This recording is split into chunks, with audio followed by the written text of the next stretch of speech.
Hello, my name is Jeff. I have MS. My first symptoms that I had with MS was back in 1994. I went in for what I later found out was it's called an MS bear hug, where I had numbness and tingling that wrapped around my waist area.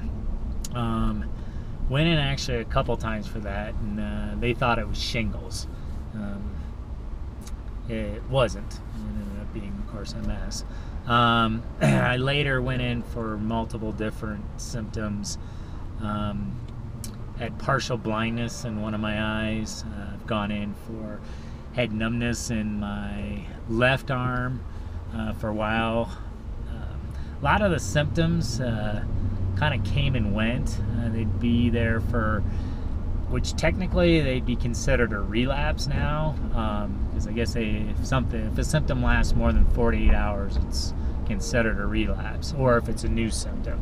Of course, when I first was coming down with MS, or showing signs of it, pretty much all the symptoms were new at the time. So, and some lasted longer than others.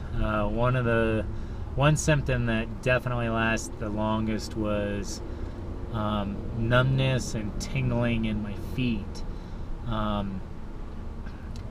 I still have it, actually. So it's been, let's see, 94. It's been well over 2 decades that I've had numbness and tingling in my feet.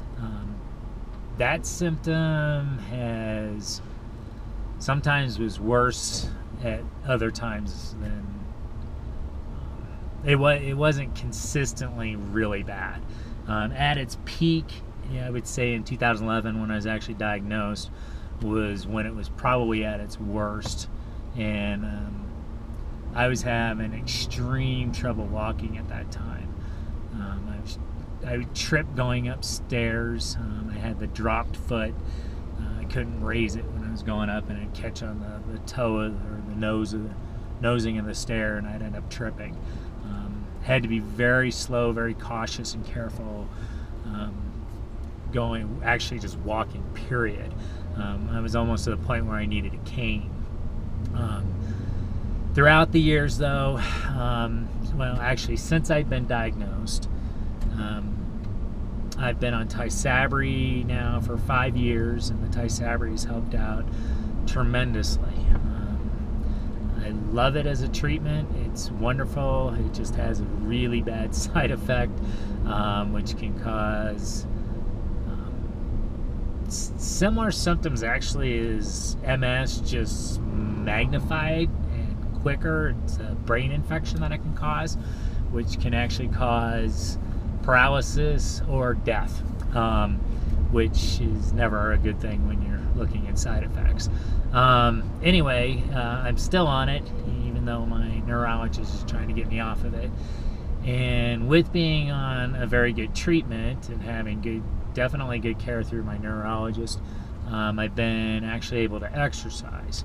And I started exercising. I mean, I always had exercise, just not quite as intensely as I do now.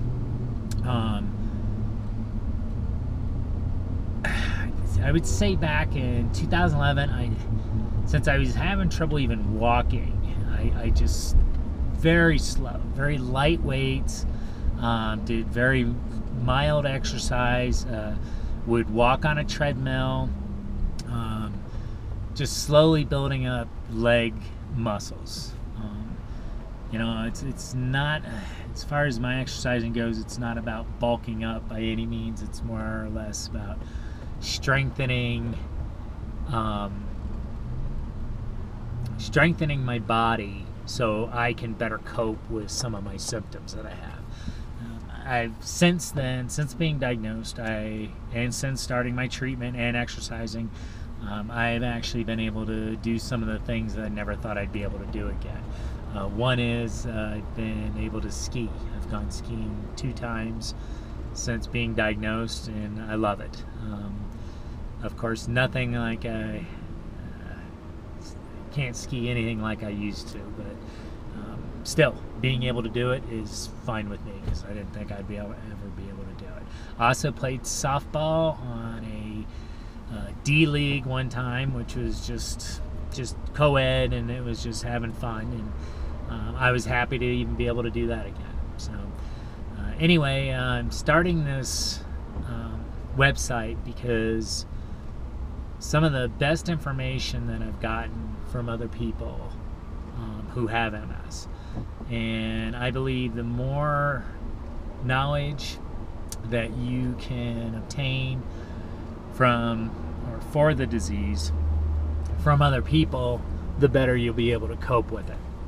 So anyway, hope you join some of our conversations. I'll be posting different videos on there so people can see what my story is, what I'm going through, and I'll be able to share with you how I've been able to cope with my symptoms, and hopefully it'll be able to help you, and hopefully I'll be able to get some suggestions from all of you and help me with some of my symptoms. So thank you, and hope to chat with you.